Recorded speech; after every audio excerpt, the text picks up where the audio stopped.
Halo Bunda Ratu Aura, apa kabar nih? Halo Mbak Ica, kabar baik. Mbak Ica sendiri bagaimana nih kabarnya? Alhamdulillah baik ya. Oke. Nah, seperti biasa nih Bunda Ratu, Ica itu mau ngajak ngobrol Bunda Ratu mengenai masalah rumah tangga sesuai dengan keahliannya Bunda Ratu ya. Nah, yang Ica mau bahas di sini tuh waktu kemarin Ica sempat baca suatu artikel ya, yaitu tentang istri yang diselingkuhi oleh suaminya, padahal istrinya ini sudah merawat suaminya.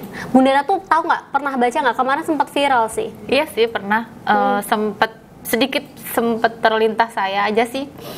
Kok bisa ya ada seorang suami kayak gitu?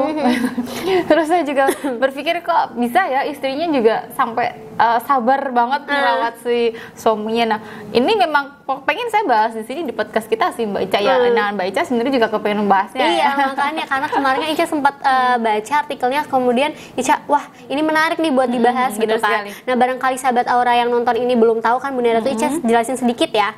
Jadi ini ceritanya ada seorang istri, suaminya itu kecelakaan tiba-tiba kecelakaan, kemudian kan ini tulangnya patah semua gitu, jadi harus dirawat di rumah sakit. Tuh suaminya sampai nggak bisa makan, nggak bisa bangun, nggak bisa jalan, nggak bisa apapun karena banyak tulang-tulang yang patah. Jadi istrinya itu pada saat suaminya di rumah sakit, istrinya mengetahui bahwa ternyata di handphonenya itu banyak chatting-chattingan dengan wanita lain. Tapi istrinya itu tetap diam sampai akhirnya dia merawat suaminya, sampai dibelajarin makan, diajarin untuk berjalan, sampai diajarin juga untuk menggunakan handphonenya kembali. Setelah selama berbulan-bulan, kalau nggak salah 8 bulan, suaminya udah sembuh. Istrinya menemukan suaminya ternyata tetap berselingkuh lagi setelah disembuhkan, setelah dirawat oleh istrinya. Nah, pertama kali Ica baca itu kan shock banget, kok ada ya suami yang kayak gitu ya. Apa nggak melihat kebaikan dari istrinya? Ica pertama mau tanya dulu deh, tanggapannya Bunda Ratu dulu deh mengenai kasus ini. Tanggapannya? Ya gimana ya, kalau Mbak Ica sendiri gimana nih? Kalau Ica sih shock ya Bunda Ratu pastinya ya. Kok ternyata suami masih aja selingkuh, itu penyebabnya kira-kira apa gitu Bunda Ratu kok? Kalau saya sih nggak shock ya. Karena sudah banyak klien-klien saya seperti itu sih, kasusnya gitu, seperti itu. Iya. Yang mana suaminya itu udah sakit. Pernah ada nih klien saya, orang mana ya saya lupa. Pokoknya adalah beberapa klien saya itu yang suaminya itu sempat sakit stroke, dan istrinya itu sempat merawatnya sampai dia sembuh nih Mbak, malah suaminya selingkuh lagi. Kurang ajar banget itu. Jadi ada banyak gitu ya? Banyak kayak gitu Mbak. Jadi saya nggak shock seperti Mbak Ica tadi bilang shock melihatnya atau membacanya. Karena gitu. Kok suaminya kok kayak nggak ada bekasnya gitu loh, udah dirawat istrinya kok tetap seperti itu. Penyebabnya apa sih Bunda Ratu? Kalau menurut saya itu kan tadi jelas ya, si suaminya itu kan suaminya kecelakaan. Bisa jadi tuh ada karma dari Tuhan tuh ya. Dapat hukuman itu ya. Jadi dapat hukuman tuh dari Tuhan tuh ya. Terus istrinya tadi kan udah mengetahui suaminya itu selingkuh waktu suaminya tuh kecelakaan tadi dirawat tadi di rumah sakit. Dia kan ngelihat HP-nya tuh. Dan itu banyak sekali ya notif-notif dari pelakornya itu ya. Nah, itu bisa jadi suaminya itu yang selingkuh itu memang wataknya sih ya Mbak ya. Kalau dari segi spiritualnya, dari cerita Mbak Ica dan dari pengamatan saya yang kemarin sempat baca sekilas, itu karena memang watak dari suaminya yang tukang selingkuh. Jadi memang watak itu jadi nggak bisa disembuhin gitu Bunda Ratu? Iya, benar sekali. Seperti yang pernah kita bahas di podcast sebelumnya, kalau watak ya nggak bisa disembuhin. Tergantung dengan istrinya sendiri mau tetap bertahan dengan suami yang wataknya tukang selingkuh atau bercerai mencari kebahagiaan yang lain, kan kayak gitu Mbak Ica. Tapi ini hebat banget sih si istri sih menurut saya ya, dia sampai rela mengasuh ya, merawat suaminya yang sudah hancur, benar-benar hancur pada waktu kecelakaan itu, sampai pulih kembali, diajarin semuanya, padahal dia udah tahu kalau suami itu selingkuh. Kalau menurut saya ini hebat banget. Kalau baca sendiri gimana nih? Sama hebat sih. Kalau baca jadi istrinya nih gimana nih? Tapi gini loh Bunda Ratu ya, menurut Ica ya, emang hebat nih istrinya. Ica juga kan belum tentu lah bisa kayak gitu kan. Kalau Ica mungkin Ica ngebayangin sih ya, kalau Ica tahu suami Ica nih lagi kecelakaan, terus Ica lihat HP-nya, ternyata banyak chat pelakor, mungkin Ica udah Ica sih nggak, maksudnya aduh langsung Ica tinggalin ya mungkin ya, kayak gitu kan. Mungkin ini kesalahan dari istrinya juga mungkin Bunda Ratu, kenapa kok mau aja melanjutkan merawat suaminya. Itu kan kasarnya on gitu atau istilahnya kok mau gitu sih ngerawat suami, padahal kan dia udah lihat itu chat-chatannya banyak, mungkin Ica sih kalau Ica udah tinggalin gitu. Iya sih, benar sih ya Mbak ya. Kalau menurut saya juga sebagai seorang wanita yang kita punya nggak punya hati ya, kita masih punya hati sih karena kan kita disakitin oleh suami kita sendiri yang kita cintai, tapi masih aja merawat suami yang udah sekarat, yang ketahuan selingkuh itu ya bisa dikatakan on tapi menurut saya sih nggak on sih ya Mbak ya. Dia hebat lah, dia hebat, dia udah baik, dia udah sepenuh hati. Mungkin karena udah dia berekspektasi saya mau bantu suami saya untuk sembuh, barangkali suami saya bisa sembuh juga dari perselingkuhannya. Berarti kemungkinan ini istrinya tuh nggak tahu kalau itu tuh watak suami yang nggak bisa disembuhin ya? Benar sekali. Padahal kan itu watak, kalau watak nggak bisa disembuhin. Tapi kan yang namanya wanita masih punya hati nurani yang besar ya daripada tapi ya logikanya nggak dipakai sih. Tapi kan akhirnya ini pas Ica baca ya Bunda Ratu ya, akhirnya nih si istrinya memilih untuk bercerai akhirnya. Berarti kan itu sekali. Mungkin dia baru menyadarinya setelah dia merawat tapi suami tetap selingkuh, berarti mungkin dia itu titik maksimalnya dia bisa bertahan gitu kali ya Bunda Ratu. Atau barangkali beliau sudah konsultasi dengan saya kali. Oh iya, mungkin ya, jadi dia bisa dapat saran-saran yang terbaik ya. Iya, benar sekali. Bisa jadi itu klien saya itu ya Mbak ya. Jangan-jangan emang kliennya Bunda Ratu. Iya. Oke Bunda Ratu. Nah, yang Ica mau bahas nih dari sisi yang Ica baca juga dari sisi keluarga si suaminya. Yang Ica baca tuh keluarga suaminya tuh sebenarnya support banget sama si istri ini. Jadi sangat membela gitu kan. Tapi dia sudah tidak suportif mereka ya, keluarga suami itu sudah tidak support lagi ketika istri ini mengajukan perceraian. Nah pada saat itu semua keluarga si suami itu menentang perceraian gitu, jadinya suruh istrinya ini tetap aja bertahan dengan suami yang seperti itu gitu kan. Ya udah kamu biarin aja suamimu seperti itu, yang penting kamu bertahan demi anak-anak. Itu menurut Bunda Ratu keputusan dari keluarganya patut dipertimbangkan nggak sih? Kalau tapi sebenarnya apa sih ya tujuan mereka untuk membuat istrinya itu tetap bertahan? Padahal kan udah tahu ya anaknya itu tukang selingkuh ya, anaknya udah nyakitin istrinya dan nyakitin menantunya. Kenapa menantunya disuruh bertahan seperti itu ya Mbak? Kebanyakan mungkin keluarga suami kayak gitu ya. Iya benar sekali. Mungkin karena kasihan kali ya. Kasihan sama anaknya yang baru aja sembuh dari sakaratul maut ya, bisa dikatakan seperti itu ya Mbak Ica ya. Terus mau ditinggal sama istrinya, mungkin saja keluarganya itu merasa kasihan kepada anaknya sampai bilang sama menantunya jangan dicerain, kayak pokoknya nggak mendukung banget menantunya. Bisa jadi seperti itu ya Mbak Ica. Bisa jadi kan mertuanya ini ya, keluarga cowoknya itu juga kan takut ya, nih anak saya bisa nggak sih dapat cewek yang baik kayak gini mau ngerawat gitu ya Bunda Ratu ya. Sekali. Tapi menurut Bunda Ratu itu keluarganya itu bertingkah seperti itu wajar? Ya wajar ya, karena membela anaknya. Oke, wajar. Kalau saya sendiri punya keluarga seperti itu ya saya akan melarang untuk istrinya bercerai dengan anak saya, misalkan anak saya seperti itu ya. Tapi ya jangan sampai lah. Jangan sampai seperti amit-amit.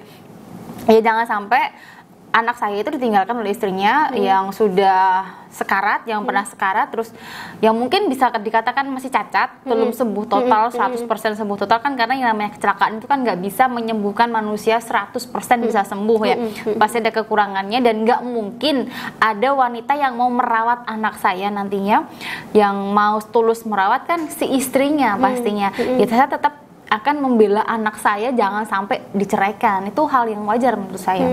Lalu keputusan istri ini untuk tetap bercerai itu menurut Bunda Ratu sudah tepat atau belum? Sudah tepat. Meskipun dari Mbak Ica sendiri bagaimana? Tepat nggak? Tepat. Ica dari pertama kali tahu selingkuh Ica kan langsung tinggalin. Oh gitu. Gitu sih benar. Tapi itu nggak punya hati nurani sih menurut saya sih ya Mbak. Ya udah tahu suaminya sekat juga, walaupun suaminya itu berbuat salah, tapi kan kita sebagai manusia kan nggak ada yang sempurna ya, kita tetap memaafkan ya, walaupun kita udah berbuat baik tapi dia nggak mau menerima kebaikan kita ya nggak apa-apa, menurut saya seperti itu. Tapi kalau Mbak Ica kan jahat banget menurut saya. Nanti diperbaiki ya Bunda. Oke, nanti bisa diperbaiki. Dan buat bunda-bunda semuanya yang dengerin podcast kita, ya ikuti si Bunda tadi ready, nggak apa-apa. Walaupun suaminya sekarat, kita tetap melakukan hal yang baik. Walaupun dia udah jahatin kita, dia udah nyakitin perasaan kita, kita tetap berbuat baik. Karena kalau kita tetap berbuat baik, itu pancaran aura kita jadi lebih bagus. Dan kita akan didekatkan dengan orang-orang yang baik. Walaupun suami kita tuh jahat sama kita, dia tuh akan jauh dari kita nantinya. Karena kan energi spiritual atau energi aura kita itu positif ya. Jadi kita itu akan didekatkan dengan orang-orang yang positif. Bisa jadi kalau kita dijauhkan dari suami kita yang energinya negatif, memang nggak bagus dengan kita, maka kelak kita akan didekatkan dengan orang yang memiliki energi aura yang lebih positif lagi. Oh, yang sesuai dengan aura kita yang positif benar itu sekali, ya, Mbak Ica. Jadi Bunda Ratu tetap menyarankan untuk istri-istri itu tetap berbuat baik suami, walaupun suaminya jahat segimanapun ya. Benar sekali, walaupun suaminya jahat. Karena kan kebaikan itu harus dibalas dengan kebaikan. Nggak ada kan kebaikan dibalas dengan kejahatan. Kalau kita membalas kejahatan dengan kejahatan, maka aura kita jadi buruk nantinya. Kalau energi kita juga buruk, akan negatif. Kalau auranya buruk nanti kedepannya juga akan negatif juga tuh. Iya, benar sekali, dia nggak akan bisa bahagia kedepannya. Oke, jadi menurut Bunda Ratu itu keputusan istri untuk bercerai setelah diselingkuhi lagi ya, walaupun udah berbuat baik, diselingkuh lagi kemudian bercerai, walaupun lingkungannya mendukungnya supaya tidak bercerai itu nggak apa-apa, tetap dilakukan saja. Menurut saya nggak apa-apa ya, karena kan itu memang konsekuensinya ya Mbak Ica ya. Konsekuensinya kalau kita mau bercerai dengan pasangan dan banyak yang tidak mendukung kita ya, itu konsekuensinya. Tapi kalau kita tetap bertahan dengan suami kita yang sudah pernah menyakitin kita dan kita udah merawat baik dia, dia masih aja berbuat jahat sama kita, ya kalau kita masih bertahan, ya kita akan sakit hati terus nih selamanya. Kita nggak akan bisa bahagia. Dan itu akan menambah rusaknya aura kita nantinya. Kalau emang keputusannya dari si istri itu bercerai ya, itu bagus karena dia ingin mendapatkan kebahagiaan. Jadi itu balik lagi ke pilihan ya Bunda Ratu ya. Yang penting istrinya bisa bahagia nantinya, maka lakukan saja walaupun lingkungan itu menentang ya. Iya, benar sekali. Nah, ada lagi nih kalau kan ini kan akhirnya bercerai nih, ada lagi kan yang menjadi apa ya namanya, dampak buruknya itu pasti kan dirasakan oleh anak-anaknya karena ini kan suami istri ini kan udah punya anak. Ica baca tuh ada 2 anak kecilnya. Oh gitu. Jadi ini gimana sih menurut Bunda Ratu ke depannya, pasti kan istri tidak mudah untuk memaafkan suaminya pastinya, supaya psikologis anaknya ini nggak semakin buruk gitu, semakin drop dengan mama papanya yang berpisah, itu sebaiknya gimana sih Bunda Ratu yang dilakukan mama papanya? Yang dilakukan istrinya ya, karena kan pastinya kita nggak mungkin ya ngasih tahu suaminya, karena kan kebanyakan selama ini yang saya lihat di luar sana dari klien-klien saya juga, dari ribuan klien saya yang suaminya itu notabene-nya selingkuh, bahkan sampai menikahin istri-istrinya dan menceraikan istrinya, mereka lupa dengan anak-anaknya. Iya sih dia. Mereka lupa dengan anak-anaknya, mereka nggak bertanggung jawab dengan anak-anaknya. Ya walaupun masih ingat tapi yang nggak bertanggung jawab ya bodo amat. Kebanyakan seperti itu, Bunda. Kebanyakan seperti itu. Ya jadi khusus untuk para istri nih yang memang mengambil keputusan untuk bercerai, alangkah baiknya harus hidup mandiri. Dia harus bisa hidup mandiri untuk mencukupi kebutuhan anak-anaknya. Tugas dia jadi double sekarang, jadi ibu dan jadi bapak. Jadi dia harus memberikan contoh yang terbaik, mendidik anaknya yang terbaik. Ya memang berat sih, berat itu, karena kan keputusannya memang bercerai. Jadi dia harus menerima konsekuensinya, harus bisa mendidik anaknya. Jadi 2 tugas, jadi bapak sama jadi ibu. Dia harus bisa membagi waktunya di situ untuk anak-anaknya. Karena kan kalau dia memang masih bertahan dengan suaminya dan bapak itu memberikan contoh yang buruk untuk anak-anaknya, ya anak-anaknya jadi kayak bapaknya. Mbak Ica sendiri kan nggak mau ya. Misalkan Mbak Ica ini jadi anaknya ibu tadi nih, ngelihat bapaknya Mbak Ica ini tukang selingkuh, bahkan nyakitin ibunya Mbak Ica, sudah sakit banget sampai kayak gitu, depresi kayak gitu. Menurut saya depresi ya, stres banget itu ya. Menurut Mbak Ica bagaimana? Masih mau menerima bapaknya Mbak Ica yang seperti itu atau ditinggalin aja? Ica sih pastinya bakal mendukung kebahagiaan orang tua ya. Dan kalau misalkan orang tua mama sama papa Ica mengalami masalah seperti itu kan nggak baik juga kan buat keluarganya, situasi lingkungan rumahnya nanti kan pasti nggak enak ya. Jadi pasti Ica sih menyarankan kayaknya kalau Ica jadi anaknya memang lebih baik pisah Iya. Gitu. Karena kan mungkin situasi rumahnya nanti lebih baik gitu ya Bunda Ratu ya. Benar sekali sih Mbak Ica.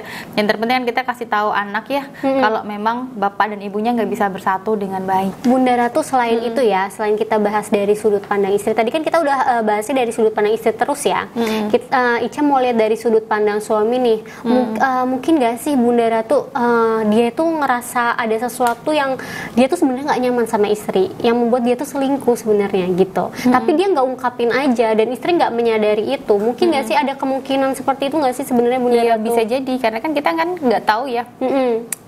Si klien itu juga nggak konsultasi langsung dengan menceritakan kebenarannya seperti apa. Kita kan hanya melihat dari sudut pandang artikel doang ya Mbak Ica ya. Kita kan lihat dari luar aja. Iya, ya itu bisa jadi si suaminya itu kurang merasakan kepuasan hubungan seks dengan istrinya, bisa jadi ya.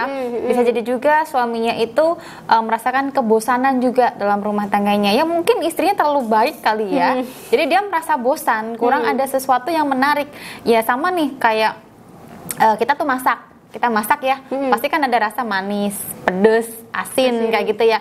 Mungkin dalam rumah tangga si suaminya tadi itu hanya manis doang, jadi nggak enak menurutnya. Kurang bumbu lah. Iya, kurang bumbu. Jadi dia tuh bosen. Alhasil dia cari wanita yang bisa membuat hidupnya tuh lebih bergairah, lebih semangat lagi, lebih berwarna gitu. Iya, benar sekali. Mungkin dengan istrinya tuh warnanya tuh hanya abu-abu, tapi dengan wanita-wanita lain dia tuh ada warna merah, hijau, kuning, biru. Mungkin ada seperti itu ya. Menurut saya seperti itu ya Mbak Ica ya. Ya bisa jadi seperti itu sih Mbak Ica.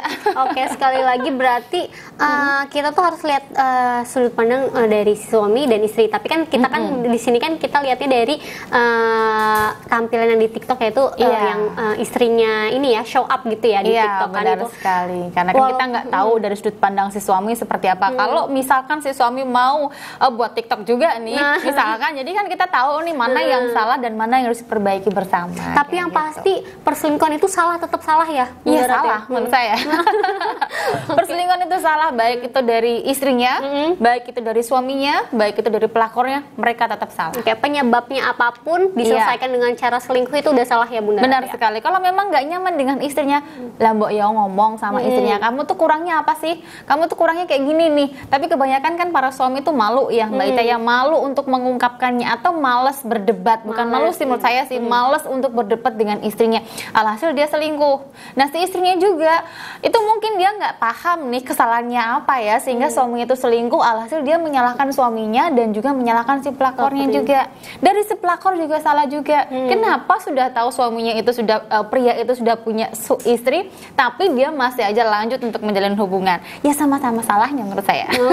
Intinya sih jangan selesaikan masalah itu dengan selingkuh ya Bunda ya. Kalau bisa sih internal dulu diselesaikan seperti itu ya Bunda. Oke deh Bunda Ratu, terima kasih banyak udah nemenin Ica ngobrol di sini. Kita mungkin akan ngobrolin masalah tentang rumah tangga juga di podcast selanjutnya. Baik, sama-sama Mbak Ica.